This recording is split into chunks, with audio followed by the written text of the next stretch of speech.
Dando início à nossa disciplina de álgebra linear, nós vamos começar pelo conceito de matrizes, que compõe a primeira apostila do nosso conteúdo.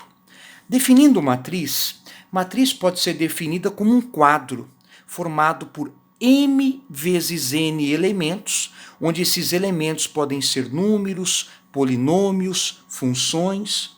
Vale ressaltar que toda matriz deve ser sempre designada por uma letra maiúscula, podendo ser representada por um parênteses ou por um colchete, onde a representação de cada elemento que compõe a matriz seria a letra minúscula correspondente ao nome dela.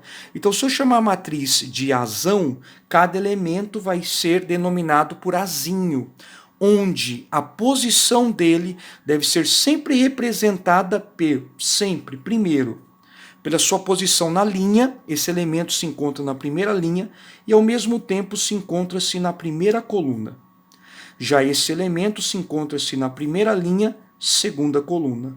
Esse elemento, primeira linha, terceira coluna, e assim por diante, até que esse elemento se encontra na primeira linha e é o que eu chamo de enésima coluna. Vou construir a segunda linha. Então, o próximo elemento está na segunda linha, primeira coluna, segunda linha, segunda coluna, segunda linha, terceira coluna, e assim por diante, finalizando como segunda linha, enésima coluna. Bom, dando continuidade, teríamos a terceira linha. Aqui eu vou generalizar, dizendo que agora eu tenho m linhas, primeira coluna, esse elemento está na m', segunda coluna, m', terceira coluna, e dando continuidade, o último elemento corresponde à ordem da matriz, m por n. Então a gente diz que essa matriz possui uma ordem m por n, sempre representado por esse sinal da multiplicação. Vale ressaltar que a primeira informação refere-se ao número de linhas e essa segunda informação refere-se ao número de colunas. Então note que a definição de matriz ela é muito simples. Nada mais é do que um quadro preenchido por diversos valores. Normalmente são valores numéricos, mas podem também ser designados por funções, polinômios, o que você quiser armazenar. Dentro da parte computacional, a parte de matrizes é muito usada para alocação de dados, ok? Então esse é o conceito. Após o conceito, nós vamos para o item de classificação. E tem algumas classificações que são clássicas. A primeira delas, uma matriz do tipo retangular.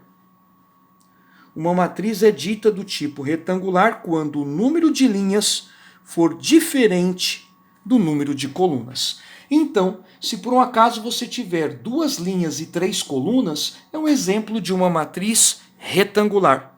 Eu diria então uma matriz do tipo A e J, formada, por exemplo, por 2 linhas e 3 colunas. Bom, segunda classificação é de uma matriz quadrada.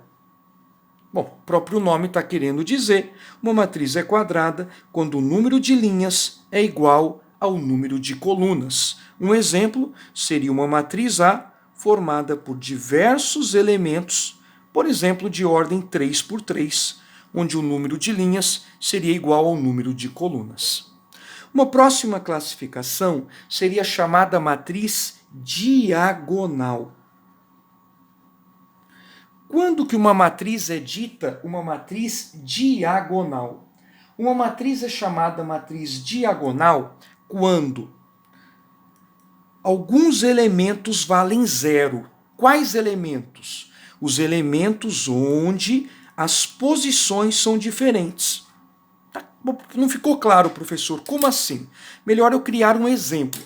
Vale ressaltar que toda matriz diagonal é uma matriz quadrada. Então, para ter chance de ser uma matriz diagonal, antes de mais nada, ela precisa ser uma matriz quadrada. Então deixa eu construir aqui uma matriz quadrada de 3 por 3. Então vamos lá. Esse elemento estaria na primeira linha, primeira coluna, primeira linha, segunda coluna, primeira linha, terceira coluna, segunda linha, primeira coluna, segunda linha, segunda coluna, segunda linha, terceira coluna, terceira linha, primeira coluna, terceira linha, segunda coluna, terceira linha, terceira coluna. Bom, onde que I é diferente de J? O I representa-se o índice da linha e o J o índice da coluna. Se eles são diferentes, seriam então esse elemento, note que o I é diferente do J, o A13 é diferente, o 21 é diferente, o 23, o 31 e o 32. Se esses elementos todos valerem zero, então a matriz vai ser dita matriz diagonal. Por exemplo, esses valores onde os índices são iguais pode assumir qualquer número, tá? Por exemplo, o 3, o próprio zero, não tem problema, e menos 1. Mas o importante para ser uma matriz diagonal é que os elementos fora dessa chamada diagonal principal, que é o que eu vou definir em seguida, eles todos têm que valer zero. Então esse aqui é um exemplo de uma matriz diagonal. Bom, vale comentar que esses elementos que dentro de uma matriz quadrada, onde os índices são iguais, esses elementos são o que a gente diz que forma a tão conhecida diagonal principal. Lembro que todo quadrado dentro da geometria plana tem duas diagonais. A diagonal principal é quando os elementos I e J, esses índices são iguais. Mas também tem a chamada diagonal secundária. Bom, se essa primeira diagonal é a principal, então essa segunda diagonal aqui é a chamada diagonal secundária. Diagonal secundária. E essa diagonal secundária poderia ser representada matematicamente pelos seguintes elementos, onde a soma de I mais J seja a ordem da matriz mais 1. Bom, pode notar, se eu somar 3 mais 1, 4, 2 mais 2, 4 e 1 mais 3, 4, é exatamente a ordem da matriz. Qual que é a ordem dessa matriz? É uma matriz 3 por 3. Mas quando é uma matriz quadrada, você nem precisa falar 3 por 3, basta falar matriz quadrada de ordem 3. 3 mais 1, 4. Note que 4 é igual à soma dos índices desses elementos. Então, temos nessa primeira parte a definição de matriz como um quadro formado por elementos, onde toda matriz possui uma ordem. A primeira informação é o número de linhas, a segunda informação é o número de colunas. Na classificação, temos matrizes retangulares quando o número de linhas é diferente do número de colunas. Matriz quadrada, quando o número de linhas é igual ao número de colunas. Matriz diagonal, quando os elementos fora da diagonal principal têm que valer todos zeros, e na diagonal principal pode ser qualquer coisa, tá bom? E temos também as diagonais principais e secundária, ok? Bom, dando ainda continuidade, nós podemos também classificar uma matriz como uma matriz transposta. Então, também é um modelo de matriz a matriz transposta. Toda matriz transposta é construída a partir de uma matriz qualquer, tá? E como que você constrói uma matriz quadrada que é sempre denominada por o nome da matriz e acompanhada da letrinha T? T de transposta. A matriz transposta é obtida quando você permuta, ou seja, troca a posição da linha pela posição da coluna. É onde M vira N e N vira M. Então, um bom exemplo de uma matriz transposta, vou pegar uma matriz retangular, 1, 2, 3, 0, menos 1 e 4. Quem seria a matriz transposta correspondente? Bom, você vai permutar linha por coluna. Então, se isso aqui representava a primeira linha, agora passa a compor a primeira coluna. Se esses elementos representavam a segunda linha, agora vira segunda coluna. E se esses elementos eram a sua terceira linha, se transforma na terceira coluna. Essas são, então, a classificação de uma matriz transposta. A matriz transposta tem algumas propriedades.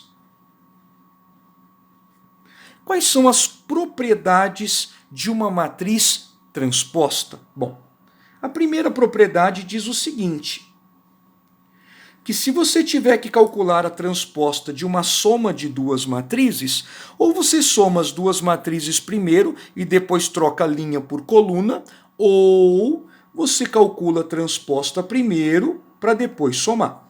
Então, as propriedades vêm apenas para te dar uma alternativa. Ou você faz por esse caminho, ou você faz por esse. Uma segunda propriedade diz, eu vou chamar isso de lambda, tá? Lambda representa um número. Se você multiplicar um número por uma matriz e depois calcular a transposta, você pode calcular a transposta primeiro e multiplicar pelo número. Então, ou multiplica o número pela matriz e depois troca a linha por coluna, ou troca a linha pela coluna e depois multiplica pelo número. Terceira propriedade de matrizes é a transposta de uma transposta. Se você trocar duas vezes, claro, volta para a matriz original. E a quarta e última propriedade diz que se você multiplicar duas matrizes para depois obter a transposta dela, você tem como alternativa calcular as transpostas, só que em ordem contrária, para depois multiplicar. Isso aqui vai ficar mais clara essa propriedade quando eu explicar como fazer para multiplicar duas matrizes, que não é tão direto, multiplicando o número elemento por elemento. Então essa propriedade vai ficar mais clara quando eu explicar as operações de matrizes. Bom, então temos aqui o conceito e a classificação de diversos modelos de matrizes.